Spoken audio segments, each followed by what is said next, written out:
Muito bem, mais uma vez nos reunimos para o nosso estudo do Livro dos Médiuns, hoje, quarta-feira, dia 31 de agosto de 2022. E nós estamos finalizando o capítulo 19, terminando o último item do capítulo 19, que é a dissertação de um espírito sobre o papel dos médiuns. Então, é continuidade, é a continuação e finalização. E nós vamos ver aqui que estão envolvidos nessa dissertação dois espíritos, né? Que é Erasto e Timóteo. Então, vamos lá. Isso aqui nós lemos nós estudamos, terminamos com isso aqui, na última reunião nossa. Quando queremos ditar mensagens espontâneas, agimos sobre o cérebro nos arquivos do médium e juntamos o nosso material com os elementos que ele nos fornece. Então, somente para lembrar como é que é esse mecanismo, como é que funciona. Então, o espírito se serve do conhecimento do médium. Aí ele deixa mais do que claro a importância do médium ter um preparo em termos de conhecimento, em termos de atitudes, né, atitudes elevadas, tudo isso. Porque é isso que o espírito, que estamos falando de espíritos mais elevados, né, se utilizam do médium. Se aplica ao médium isso, né? Ser uma boa ferramenta. Porque espírito brincalhão, espírito sem compromisso nenhum com a verdade, com a moral, qualquer médium serve, né? Sem nenhum conhecimento, sem nada disso. Mas já se quer fazer uma comunicação adequada, então tem que ter realmente um médium à altura, capaz, né? E aí ele fala, dá um exemplo, é como se tirássemos da bolsa do médium, então imagina só, o médium carrega uma bolsa cheia de moedas, né? E colocassem as moedas tudo assim organizadas para poder somar. As de $1, estamos nos Estados Unidos, tá? Então, $1 de um lado, outras de 50 cents, depois outras de $0,25, depois de 10 centavos, né? De 5 centavos, de 1 centavo, e aí ele vai contando. Então, é uma questão de organização. E ele faz isso com o cérebro do médium. Ele organiza o conhecimento dele, como se fossem essas moedas que ele vai colocando no lugar certo. Então, como assim, na ordem que nos parece melhor. E aí a gente segue, né? Mas quando o próprio médium quer interrogar-nos, então, o médium gostaria de interrogar o espírito, seja por que meio for escrito, falado, né? Seria bom que refletisse seriamente a fim de nos fazer as perguntas de maneira metódica, facilitando-nos assim o trabalho de responder. Então é importante que ele faça as perguntas de maneira bem organizada, bem metódica. Já vai para ele no cérebro lá a pergunta, né? Porque, segundo já foi dito em anterior instrução, vosso cérebro está frequentemente numa desordem inextricável. Olha que interessante. Olha como deve ser o pensamento, né, que está ali contido no cérebro, que os espíritos observam na gente. No meio de tantas preocupações, no meio de tantos problemas, traumas, tudo isso, o cérebro está uma bagunça. Poucos de nós temos o discernimento, a calma, a tranquilidade, para estar tudo assim organizadinho na cabeça. E a gente nem percebe isso. A gente vai vivendo a vida de forma atropelada em termos de pensamentos, né? Sendo para nós tão difícil quanto penoso mover-nos no dédalo de vossos pensamentos. Então, é como se fosse um armário bagunçado, nosso cérebro. Não está tudo organizadinho na gaveta, aquela gaveta só de meia, aquela é só de roupa, vai ser de um homem, é só de cueca, aquele ali só, de um lado aí é só calça, agora aqui só gravata, aqui, enfim, ali embaixo sapato, tá? Não, é tudo uma bagunça, né? Então é como se fosse isso aí. Quando as perguntas devem ser feitas por terceiro, então, o médium não vai fazer a pergunta, quem vai fazer é uma outra pessoa, que não está participando do transe mediúnico, que não é nem o médium e nem é o espírito. Então, é uma outra pessoa, um outro encarnado, né? Então, quando as perguntas devem ser feitas por terceiro, é bom e conveniente que sejam antes comunicadas ao médium, para que ele se identifique com o espírito do interrogante, com o encarnado, com essa terceira pessoa ali. Então, é importante que ele já se sintonize, saiba, né, o que tem que falar, né, impregnando-se, por assim dizer, das suas intenções.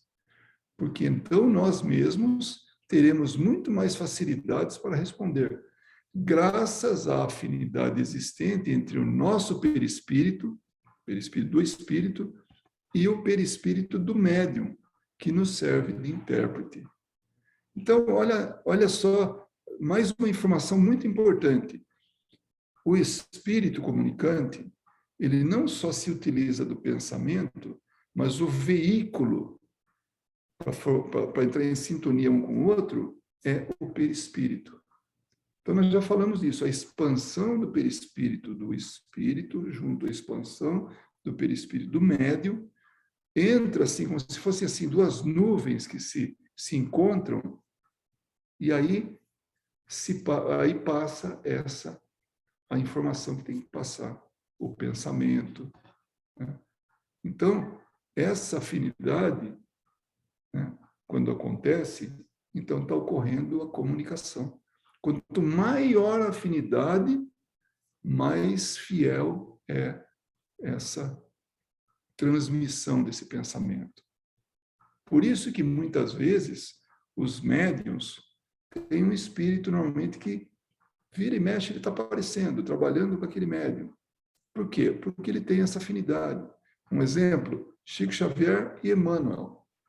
Então, Chico Xavier trabalhava com vários espíritos, mas com o Emmanuel era muito intenso, era muito assim, era uma sintonia muito, muito forte, porque eles tinham afinidade, eles tinham relação de existências anteriores. Então, aquilo era muito fácil para ver a comunicação. Muito mais fácil que se o Emmanuel se eu fosse médium, ele se comunicasse através de mim. Ia ser uma dificuldade muito grande. Ou ainda, não ia ser a mesma coisa como era com Chico Xavier. Nota do tradutor. Observe-se aqui a origem de uma das maiores dificuldades encontradas pela pesquisa psíquica. A lei de afinidade fluídica. Está vendo? Afinidade fluídica. Os fluidos, tanto do médium, quanto a energia, né, do médium, quanto do espírito. Né?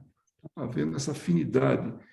Então, a lei da afinidade fluídica é desconsiderada pelos pesquisadores. Por quê? Falta de conhecimento, né? Em nome da desconfiança necessária ao rigor científico. Não tem como comprovar, o cientista que não tem essa comprovação ainda, então ele acha que isso não tem importância e desconsidera. Felizmente, na atualidade, os estudos de parapsicologia sobre as relações entre o experimentador e o sensitivo modificaram muito essa situação, dando razão à pesquisa espírita. Então, hoje, os experimentadores, né, hoje o estudo, os estudos de parapsicologia estão comprovando o que, bom, esse hoje aí, na verdade, é 60 anos atrás, tá? Quando foi escrito esse livro.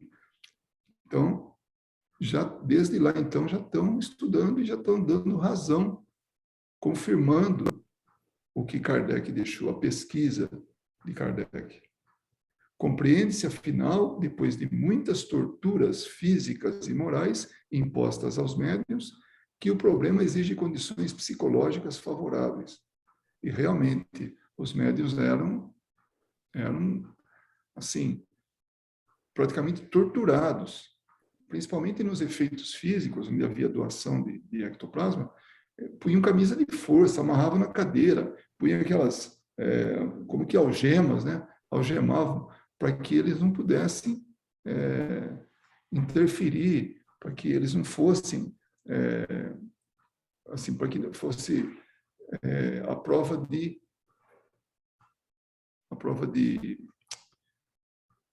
não é chantagem, caramba, fugiu a palavra, de fraude, né? A prova de fraude. Aí os espíritos continuam, né, esses dois espíritos. podemos certamente tratar de matemáticas, ou matemática, através de um médium que as desconheça por completo. Está vendo? O médium não sabe fazer conta, mas os espíritos podem trabalhar isso, podem falar, podem tratar desse tema, né?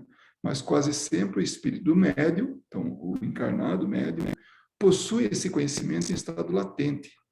Está lá nele, por experiência do passado. Ele tem conhecimento matemático. Não nessa vida. Nessa vida ele não aprendeu a ler, nem escrever, nem fazer conta, mas está tudo lá no arquivo dele, perispiritual, né? Porque está tudo, ele está trazendo com ele a experiência do passado. Isso quer dizer que se trata de um conhecimento pessoal do ser fluídico e não do ser encarnado, porque o seu corpo atual é um instrumento inadequado ou rebelde a essa forma de conhecimento. Então, todo aquele conhecimento que está sendo trazido na comunicação é porque o espírito consegue o material, mas é do espírito. O espírito só está vestindo o pensamento dele, nesse caso matemático, com o conhecimento anterior do médium. Então, o médium é um instrumento, mas quem está dando a comunicação, quem está mostrando o conhecimento para aquele momento da comunicação, é o espírito, é o desencarnado. E aí ele fala de outras áreas também, né? Então, não só matemática, né? Mas o mesmo se dá com a astronomia, a poesia, a medicina e as línguas diversas. E ainda com todos os demais conhecimentos peculiares à espécie humana. Então, imaginem só nós, como indivíduos que somos, o conhecimento que a gente já carrega. Não vamos falar desse que está encarnado, tá? Não vamos falar disso. Vamos falar do espírito, da individualidade. Porque esse que está encarnado, ele está exprimindo uma personificação, né? Ele é, assim, é nesse momento que ele está exprimindo isso. Mas como indivíduo, ele tem um conhecimento vasto do espírito ao longo de tantas encarnações. Então, essa pessoa que nós somos hoje é nesse momento que nós estamos mostrando tudo que a gente sabe, que está no cérebro, que está no nosso aprendizado, nas habilidades e tudo. Mas nós, como espíritos, nossa, temos um conhecimento enorme. Por isso que é possível que um espírito comunicante traga nessa comunicação conhecimentos de astronomia, de poesia, de medicina, de línguas várias línguas que o médium não conhece, né? Porque ele está se utilizando desse conhecimento do médium, o passado dele, está vestindo as palavras, o conhecimento dele, como espírito. E olha aí, ele fala assim, e ainda o espírito pode exprimir conhecimentos peculiares à espécie humana. Tudo que já foi estudado aí, né? Que o médium teve acesso. Por fim, temos ainda um meio penoso de elaboração aplicado aos médiuns completamente estranhos ao assunto tratado, que é o de reunião das letras e das palavras, como se faz em tipografia. Tipografia, vocês se lembram como é que fazia um jornal antigamente, né? Pegava os tipos que iam fazer as palavras, né? Os logotipos, não, os tipos, né? Vamos chamar assim, porque logotipo é outra coisa. Então, colocava tudo num suporte. Aqueles tipos eram letras que iam formando as palavras. Virava que nem um carimbo, né? Aí vinha um rolinho que passava nesses tipos, e aí ele carimbava o papel. E aí saíam as palavras, os textos, a folha inteirinha impressa de um jornal, por exemplo, de um livro. Então, quando o espírito não tem esse conhecimento, né, aí os espíritos têm esse trabalho penoso de juntar letra por letra para fazer a palavra e as palavras fazerem as frases. Olha só, que coisa trabalhosa que é para o espírito. Tem que ter muita paciência, né, para trazer para a gente todo esse conhecimento. Aí o tradutor, né, Herculano Pires, tem mais uma colocação aqui. Note-se a diferença entre ser fluido e ser encarnado. Então, vamos lá. O espírito e o médium encarnado, claro. O primeiro, espírito, né, como espírito, possui conhecimentos e predicados que podem não se refletir no segundo. Então, o que é do espírito é do espírito. E não necessariamente existe no conhecimento do encarnado. O ser encarnado, o médium, é um condicionamento especial do ser fluídico para uma experiência terrena, com vistas aos objetivos dessa experiência. Então, o encarnado, ele carrega consigo esse ser fluídico. Por quê? Porque o ser fluídico, o espírito, se manifesta através do corpo dele. Tá? Para quê? Para ter essa experiência que ele está tendo, essa encarnação. A personalidade total do homem está no espírito, na conjugação espírito-corpo. Então, ele é essa personalidade, o encarnado. Ele é uma personalidade. Isso que eu estava falando um pouquinho mais cedo, assim, tentando explicar, né? Que ele, encarnado, é uma personalidade. Ele, espírito, é uma individualidade, cheio de experiências de personalidades. Então, cada encarnação é uma personalidade. Hoje eu sou um homem, né, com determinado conhecimento, com determinada experiência, tudo aqui dessa existência. Né? E com essas características físicas, caráter, tudo isso. Né? Então, essa é uma personalidade. A encarnação anterior, não importa qual, 1, 2, 3, 4, 5 atrás, não importa, mas uma encarnação anterior é uma outra personalidade. Contando daqui para lá, uma terceira encarnação é uma outra personalidade, uma terceira personalidade.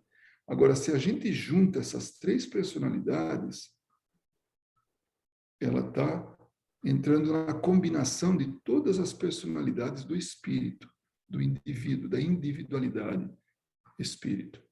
É isso que ele está falando. Então, a personalidade total do homem está no espírito, na conjugação espírito-corpo, que constitui a sua forma de manifestação temporária e específica na Terra.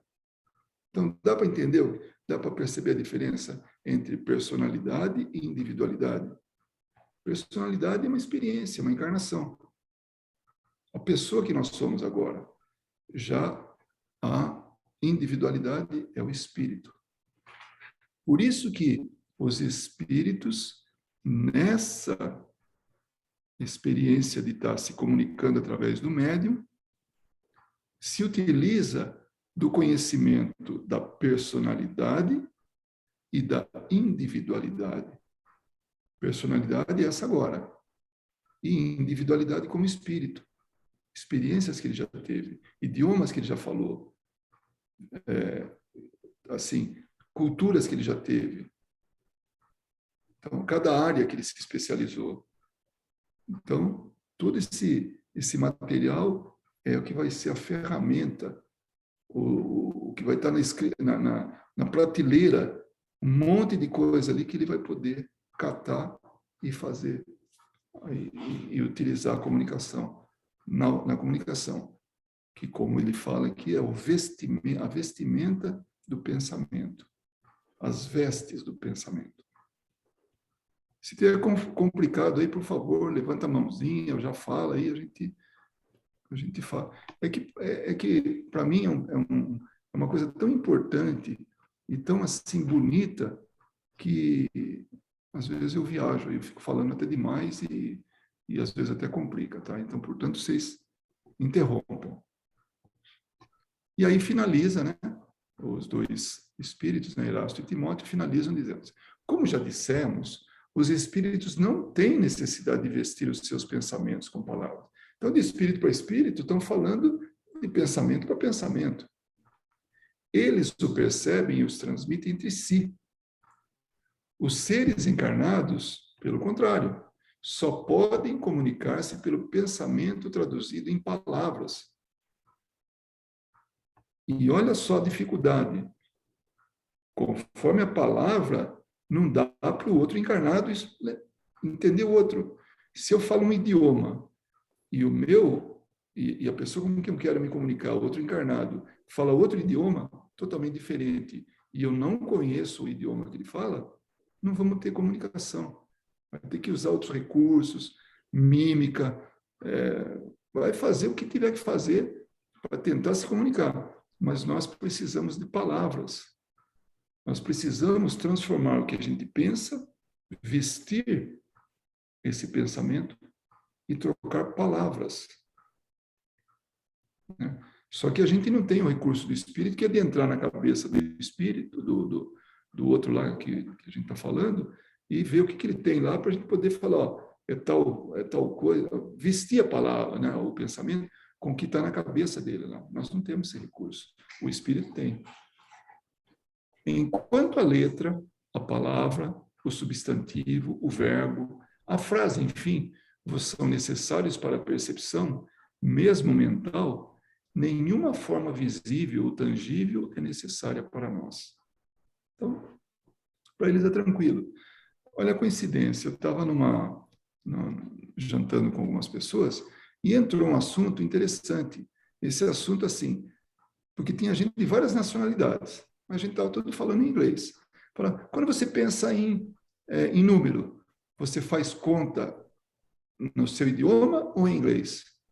A maioria falou que fazia conta no idioma próprio e não no inglês. Né? E quando você está... tinha outra coisa também que era assim, falar, não, eu faço no meu idioma.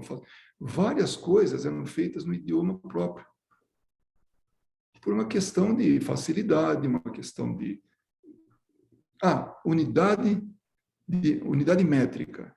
Você pensa em pés, em pounds, ou você pensa em centímetro, ou metro, ou quilograma, né? Todos. Métrico, sistema métrico.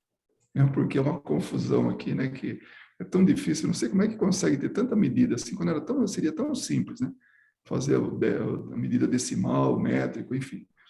Então, por aí a gente vê como nós temos dificuldades para vestir as palavras, para poder transmitir aquilo que a gente gostaria, né, na forma de comunicação. Essa é cumprida agora, né, que o nosso tradutor coloca, né? A expressão vestir os pensamentos com palavras corresponde precisamente ao princípio espírita da encarnação e da materialização. O pensamento, segundo a lógica, é uma entidade abstrata, que existe realmente, mas como objeto lógico. Então, realmente, o pensamento não tem forma, não tem peso, não tem nada, mas existe como objeto lógico. Essa entidade se manifesta no plano material através dos elementos convencionados para traduzir ideias.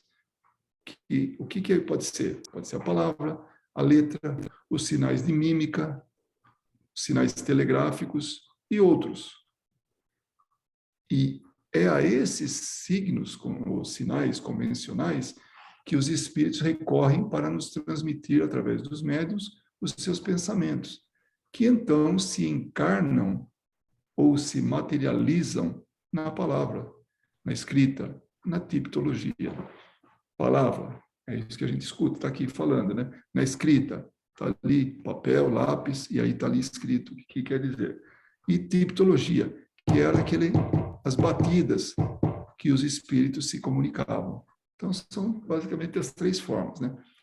Esse problema lógico, até há pouco encarado como simples abstração mental, passou para o plano da realidade científica através das pesquisas parapsicológicas sobre a telepatia. Porque a telepatia é pensamento para pensamento. Né?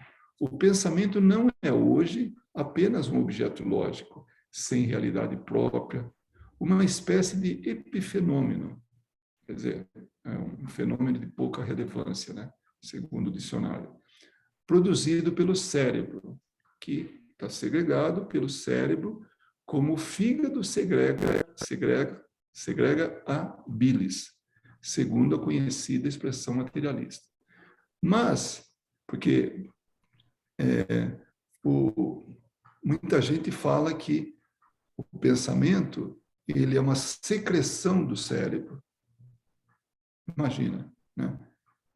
Hoje, para a gente fica fácil pensar que o cérebro é só um veículo. O cérebro está a serviço do espírito e transmite o pensamento.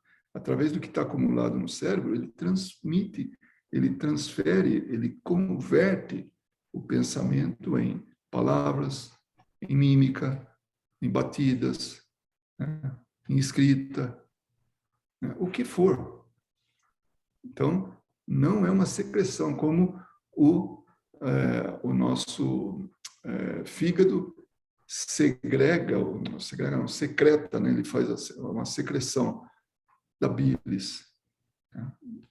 Então, olha como a gente está evoluindo para isso, né? Se bem que muita gente ainda acha que o pensamento é uma secreção do cérebro, né? Então, vamos lá. Mas um objeto dotado de realidade cientificamente constada e cuja natureza extrafísica, segundo a escola de Ryan, abre as portas da ciência para um novo mundo, evidentemente o espiritual. E aí, para a gente, que já está claro, mas para muita gente vai ser ainda uma novidade, né? É o espírito que está produzindo esse pensamento. E através dos recursos que ele tem, ele transforma no objeto de comunicação, na maneira de se comunicar. Na física moderna, o problema é colocado em termos de antimatéria, mas também já foi atingido, e o físico nuclear Arthur Compton chegou mesmo a afirmar que, por trás da energia, aqui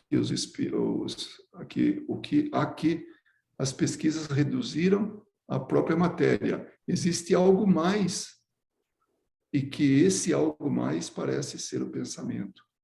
Então, já tem gente pensando nisso. Opa, tem coisa além de tudo isso. Tem alguém que está produzindo, tem alguma coisa que está produzindo esse pensamento. Vemos assim a importância dessas explicações dos espíritos, Erasto e Timóteo, que a gente viu na dissertação, dadas há mais de um século e sistematicamente desprezadas e ridicularizadas pelos que negam e combatem o espiritismo.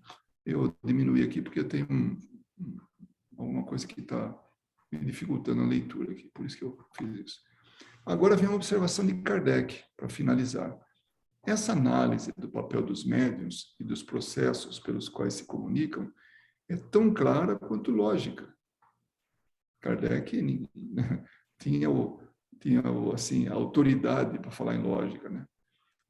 Dela decorre o princípio de que o espírito não se serve das ideias do médium, mas dos materiais necessários para exprimir os seus próprios pensamentos, existentes no cérebro do médium. E de que, quanto mais rico for o cérebro, mais fácil se torna a comunicação. Então, os espíritos não precisam ficar montando as palavras para montar as frases, para montar a ideia que ele quer comunicar, né? Então, ele não fica quebrando. Como eles falaram assim, é enfadonho para a gente ficar quebrando nossos pensamentos. Porque o espírito tem um outro conceito de tempo, de utilização do tempo. Então, ele quer jorrar, né, a ideia na cabeça do médium, e aí a coisa vem. Por quê? Porque o médium tem material para compor isso aí. Nesse ponto, eu gostaria de pedir a minha esposa que fizesse algum comentário a respeito disso, sobre as frases virem prontas. Quando você está dando uma comunicação, como é que vem assim, pronto, ou vem quebradinho, ou vem jorrando as coisas? Como é que funciona? Não, as frases, no meu caso, né, porque existem médiums e médiums, né, no meu caso, é tão rápido o pensamento do espírito para o médium que a frase vem inteira. As frases normalmente vêm inteiras. Ou ainda, ela vem em forma de imagem. Né? Ela pode vir na forma de uma imagem.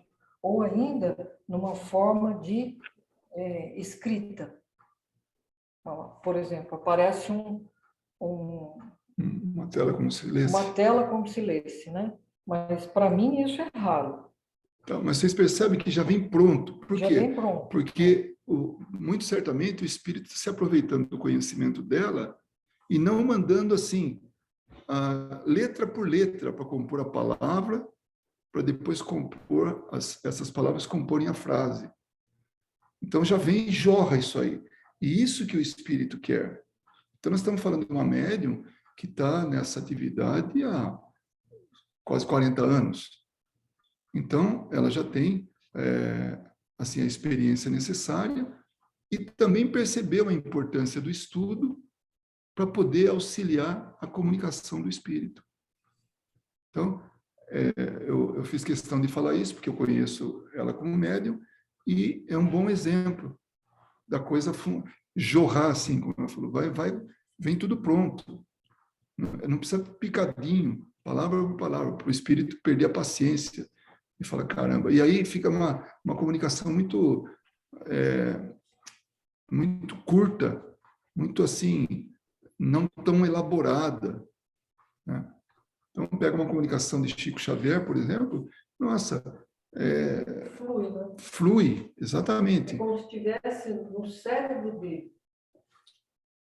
E aí vem de forma vem muito bem elaborada. A gente lê Chico Xavier, as comunicações, né, psicografias dos espíritos, tem forma, tem beleza, tem essa fluidez, né?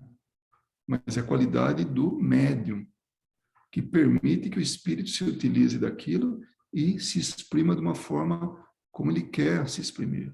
E não falar trechos curtos, palavras, quase que sim ou não, quem sabe, não sei o quê, tal, sabe?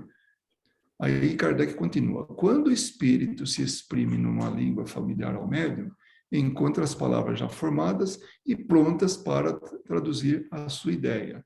Se o faz numa língua estrangeira, não dispõe das palavras, mas apenas das letras. Então, percebe? Se ele não tem ali o material, se o médium não fala a língua que o espírito quer se comunicar, então o que acontece? Ele vai ter que quebrar, vai ter que ir letra por letra. É então que o espírito se vê obrigado a ditar, por assim dizer, letra por letra, exatamente como se quiséssemos escrever em alemão, uma pessoa que nada soubesse dessa língua. Se o médium não souber nem ler, nem escrever, não dispõe nem mesmo das letras em seu cérebro. É então necessário que o espírito lhe conduza a mão. Aí entra o mecânico, a escrita mecânica, como se faria uma criança. Pega na mão e vai lá escrevendo. Nesse caso, há uma dificuldade material ainda maior a ser vencida. Esses fenômenos são possíveis. Temos deles numerosos exemplos, mas compreende-se que essa maneira de proceder não corresponde à necessidade de extensão e à rapidez das comunicações, e que os espíritos devem preferir os instrumentos mais rápidos, ou, como eles mesmos dizem, os médiuns bem aparelhados, segundo o entendem.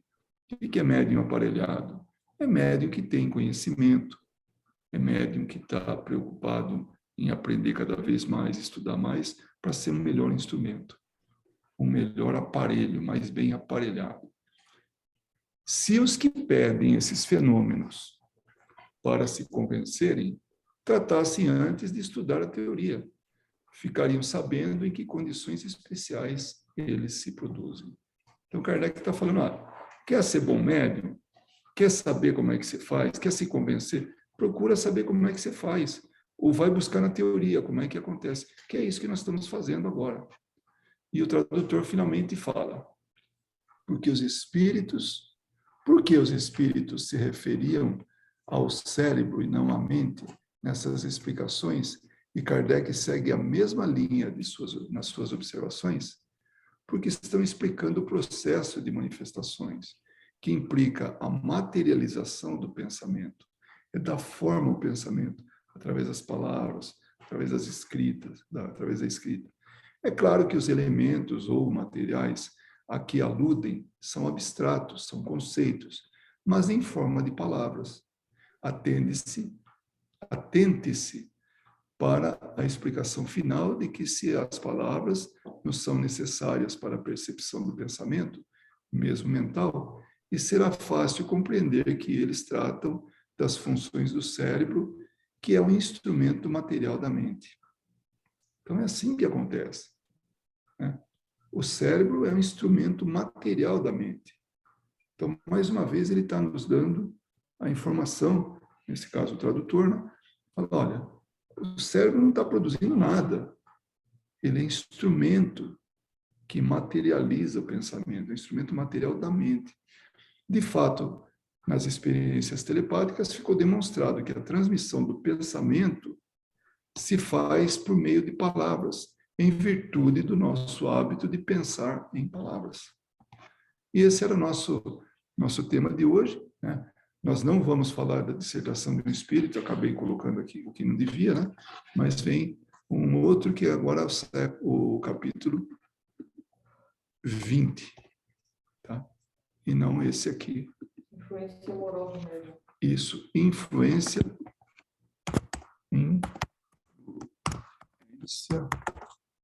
moral. É isso aí que nós vamos estar vendo na semana que vem, tá bom? Oi, Ana Paula. Oi, Eliana.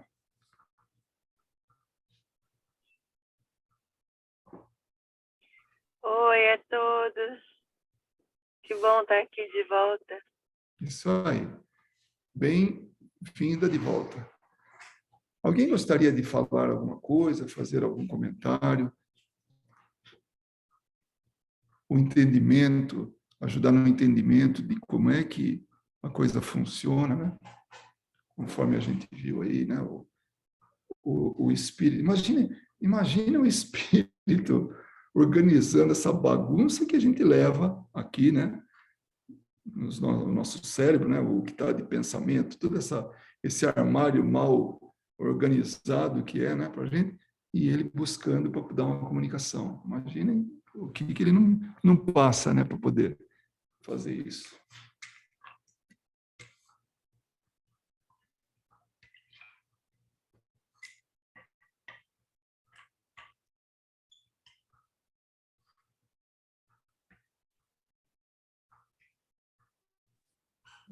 Acho que ele tem que levar em conta que a gente está encarnado, né? No mínimo, acho que ele sabe, né? Ele dá um desconto, né? Tem que dar um desconto, que ele também já foi e vai ser de novo, né? O pior, filho, é que nós não estamos só encarnados, mas o estágio que nós nos encontramos como espíritos encarnados, que aqui estamos. Isso que você tem toda a razão, estamos encarnados, mas ainda segundo nossas limitações, segundo nossas características, segundo onde a gente chegou. Isso porque esse é o melhor momento de nossas vidas espirituais. Já pensou? Imagina o pior, hein? Não é para desanimar, hein? Não, absolutamente. Isso que você também falou é importante. É só olhar para trás e imaginar por onde que a gente já passou, o que a gente já foi, o que a gente já fez, e ver agora, nossa, é uma realidade. Nós temos um potencial aí de crescimento ainda muito grande, ou seja, não é para desanimar, ao contrário, é para animar, né? Oi, Vaninha, desculpa. É o melhor de nós hoje, né? Hoje nós somos o melhor do que nós já fomos. Realmente, essa ideia do que nós seremos no futuro é uma, é uma coisa que nos deixa muito tranquilos, né, e felizes. E isso, é claro, que vai depender do esforço de cada um de nós, né? Mas mesmo aqueles que não se esforçam, né, ou nos momentos em que a gente também dá uma parada, o certo é que nós vamos estar lá na frente, né, com todo o conhecimento. Isso é muito bom. Há esperanças para nós, né? Há esperança para todo mundo, né?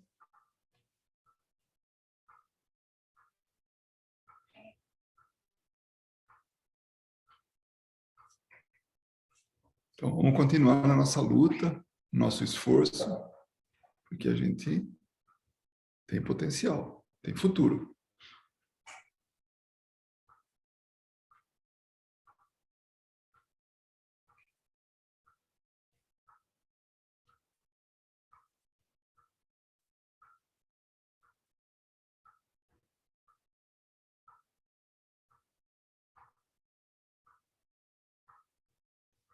Caramba, o silêncio faz com que a gente escute até o relógio bater aqui.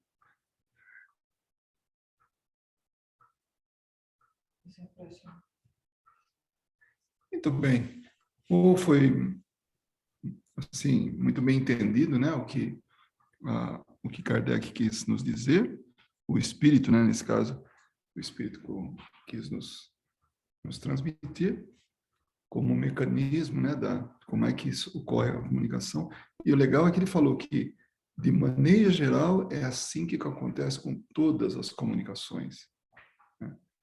Claro, algumas são um pouquinho diferentes, como, por exemplo, os efeitos materiais, né, efeitos físicos. Então, esses diferem um pouquinho, porque envolve um outro, não envolve só pensamento, mas envolve também uma doação de fluido, né, fluidos. Então, mas ele deixou bem claro para a gente e já dá para a gente ter uma boa ideia do que acontece, né, nas comunicações. E aqui, então, terminamos o nosso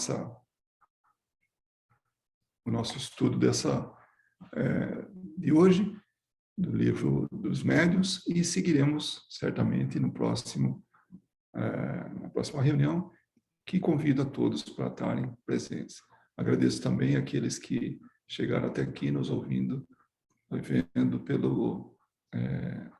pela gravação. Então, muito obrigado e até a próxima reunião.